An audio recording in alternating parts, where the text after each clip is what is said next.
মোৰ ঘৰ ইয়াত সৰস্বতী কলোনী কিয় মাৰিছে তাক? নাই সি মোক লগত কথা পাতক মোক গালি পাৰি আছে কিবা বিয়াকে গালি পাৰি আছে মোক হাত উঠাই দিছে সি আগত চিচি কেমেৰাত চিচি কেমেৰা ফুটেজ কৈ দিয়া নাই দাদা দেখক মই ইয়াত কাম মাথা ফুলি আছে মোৰ দেখাত ফুলি আছে মোৰ নাই মই তাৰ লগত মোৰ ঘৰৰ দিয়াৰে আছিল সি আমাৰ ইয়াতে আছিল মই তাক কেতিয়াও বিয়া বুদ্ধি দিয়া নাই মই তাক কেতিয়াও একো কোৱা নাই সি আজি অসমীয়া ল'ৰা এটা কিবা ঘৰুৱা সমস্যাৰ কাৰণে ইয়াতে সৰু সুৰা কাম এটা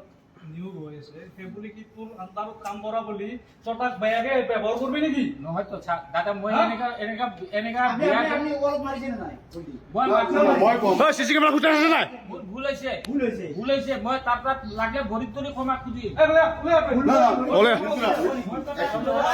আপুনি কিবা দুই এষাৰ বেয়াকে কৈছে মই তুমি কি ডিলাৰ নেকি আপোনাক মই শুনক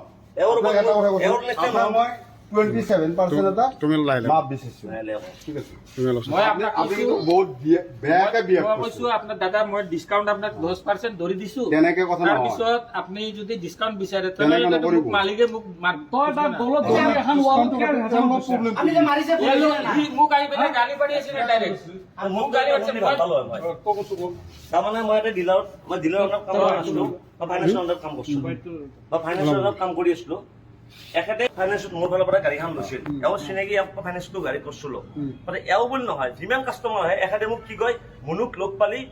লাংটা কৰি কম মুনুক লগ পালি আৰু পিটিম এওঁৰ লগত চেম কথা কৈছে সুধক ই আগত আছে মই একদম সেই কথা এক মিনিট সুধি লওক যেনে সুধ বেয়া আছো মই বহি আছিল মই এটা সুধ বেয়া হতে মোক এই একে মাথাটো এনেকে ফুলি আছে মোৰ এইখিনি জেগা এনেকে হেঁচা মই ডাইৰেক্ট আপনি আপনি মাৰবো গালি পাৰি সি মোক তো মাৰে মই মাৰছো এতিয়া মই মাথা নাচো এতিয়া মাৰছো আপনি আপনি বহুত বেয়াকে কৈছিল হা কাম কৰি থোৱা কৰক ইমান চিধা কথা ৰবা না আৰু ৰঙিয়াত যদি আপনি চাবা পাৰে মই আপোনাৰ এগেইনষ্ট বিজেপি গোটেই নুৱে দিম আৰু বজৰং দল এইটোতো ভিৰ আছিলে না নেক্সট টাইম মই তিনিটা দল নোমাম কাৰণ আপনি অভদ্ৰমী কথা কৈছে